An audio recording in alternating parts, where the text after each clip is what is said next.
I thought I have like a raw, dramatic response to a comment. This is basically just junk food entertainment here today. Listen to this. This is the kind of pseudo-intellectual garbage that keeps people stuck in magical faith-based methods of thinking and never waking up. This is part of the problem. It's just another religion. You might as well be Christian or MAGA, as far as I'm concerned. If you want that ascension, you should have voted Joe Biden. It all has the same level of backing. Zilch. Willful ignorance always gets you to the same place. Lost and confused, and Dunning-Kruger delusional. The Dunning-Kruger effect, is when you're so stupid that you think you're smart because you can't tell that you're stupid.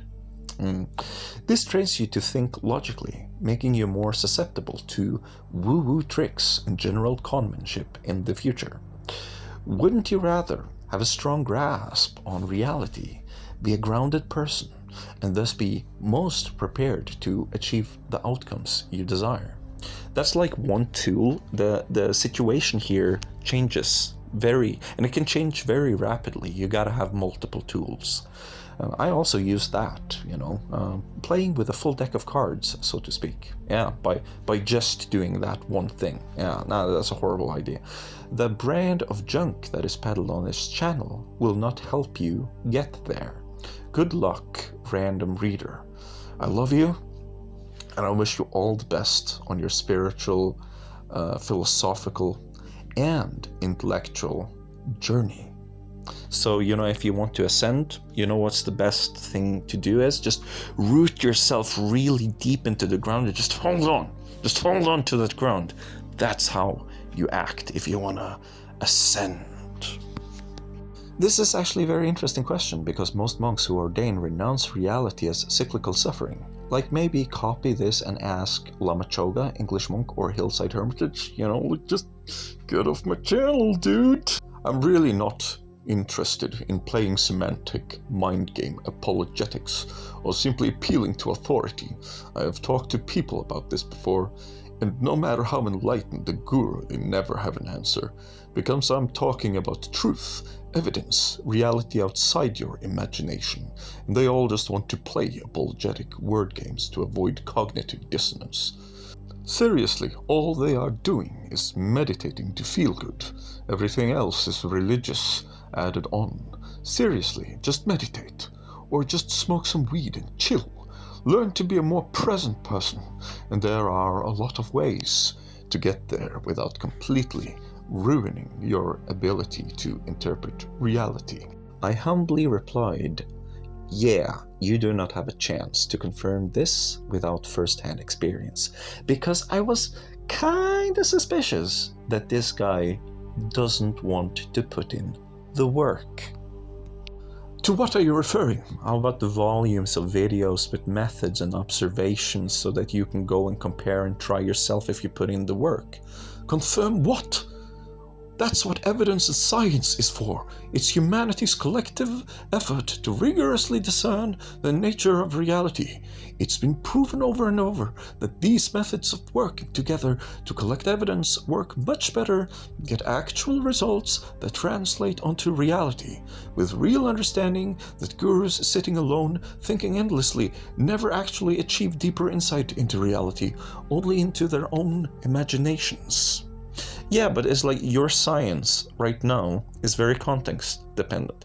It's dependent on the day and you not dreaming. You're gonna outlast the day, and then sooner or later you're gonna dream whether you want to or not. Now you might choose to be ignorant and not remember that dream, but you will not take science from the dream world and try it here, and vice versa. You will probably not do science in the dream world, because in the dream world it's very fun if you can fly. And to approach this matter and to gain any enjoyment out of this, you have to do with other methods that are based around the actual experience, which is to be the experiencer. And you cannot get at best, We can get light in through my eye holes from other people who also do these practices. And you know, the monks, they don't share their attainments, and many of these yogis are sworn into secrecy, so it's very difficult. I mean, this channel is a very rare find, actually. Here he is backpedaling his rejection of imagination, stating, which can be useful in terms of art and philosophy, but it's certainly not holistic or objectively true, and often they make huge truth claims about the universe, and they are generally wrong because you need evidence if you're going to be making claims about the nature of reality outside of your own thoughts. This is completely backwards. The way it truly is that I am the only thing that exists. Me, the experiencer, and having the experience is the only thing that is. So I go out into this experience and I meet entities that arise spontaneously.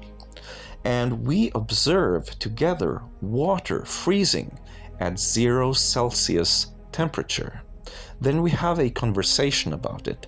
And in the conversation, the word objective outside reality arises as a convenient way to talk about something that actually does not exist. So when I start there and I go into transcendental experiences, I must move back to solipsism, back to center, back to me am the only thing that exists. Basically, the cosmos is much bigger than us. It's not human. Its scale is greater than we can comprehend. It is counterintuitive, etc. Quantum mechanics have shown us this at its most fundamental levels. The universe is counterintuitive. It's simply more complicated and interesting than our monkey brains first imagine it might be. This is why you can't find true enlightenment by just meditating and focusing within. To learn about the universe, you must interact with it. You cannot intuit deep truths. We know the universe is bigger and more complicated than us. It takes a group effort called science to figure out what is going on.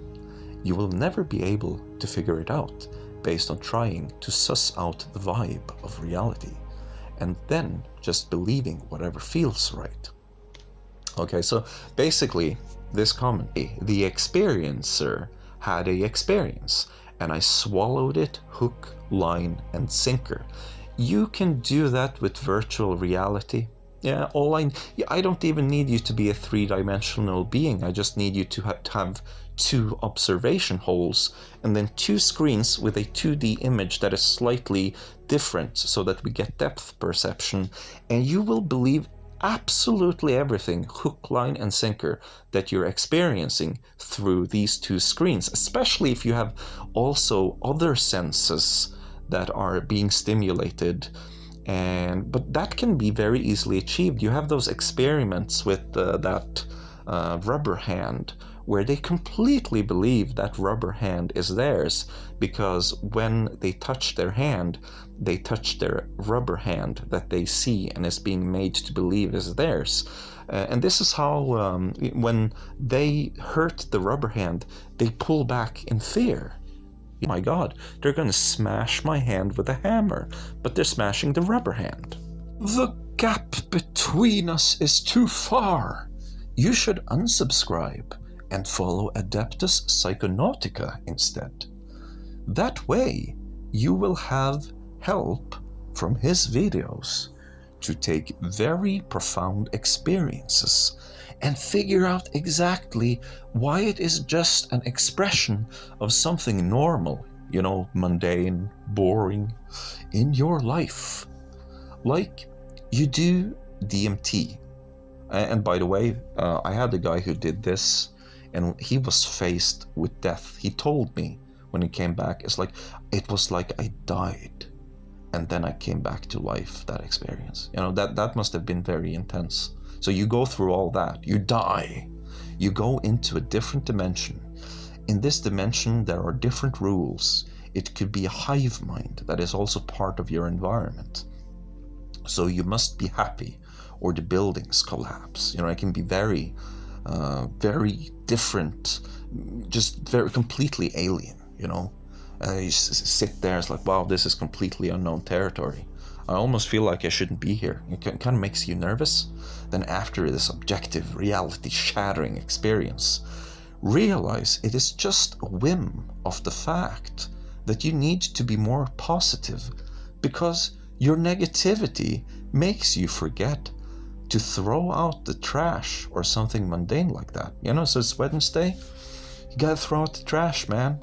That was everything that you stood to learn from that ordeal.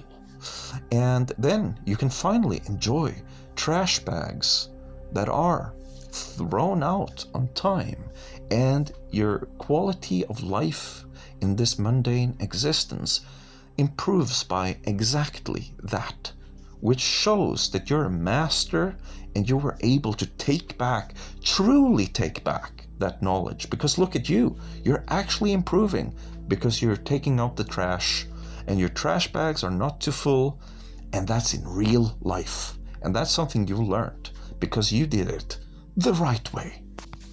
So I hope you find this drama entertaining and also learn something about the different ways to think. Yep, more of the same. Trust me, bro.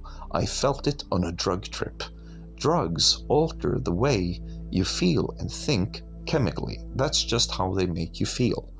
Enjoy it more by embracing its actuality, not pretending it's something it's not. Well, it puts you in a meditative state and then you have to work from there, okay? People out there, don't trust this guy. Don't watch these garbage videos. Don't pump this poison into your brain. The best proof you can get at your level is tonight's dream that you probably won't even be impressed by, write down, or remember after 10 minutes of waking up early to go make ends meet. You see, that's exactly the problem. It's not valued. It is valued if it's boring, if it's drawn out, if it has consequences, if it has the potential to make you suffer. Then it's taken very, very seriously. But dreams, they're not taken seriously. That's just a dream. Even though it was super enjoyable, I was making out with all the cheerleaders, and I was flying, and I was doing all the coolest stuff, and the place was so beautiful. It's just a dream, you know. And that's the autopilot. And so if the Tibetans are right about when you die, it's like a super dream that ends up manifesting your next life, then if this is the way you're thinking, the censorship will take away what's pleasurable, because you only react to what is like, there will be big consequences. If you don't do this, things can be, that one I'm sure is real because, oh my God, it's terrible. You know, that's going to be what selects for what is manifested. And so that stuff has got to go. And yeah.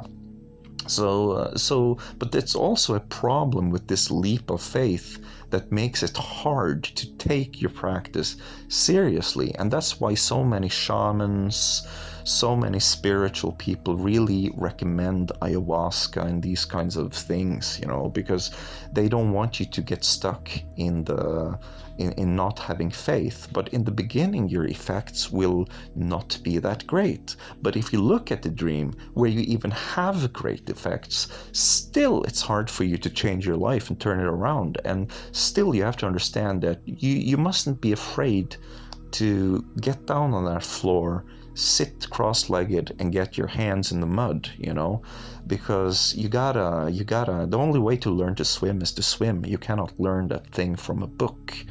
And so that will be great. I think maybe we'll look at more of these comments, because he serves as a very, very good teacher by being the exact antagonist of a meditative mind.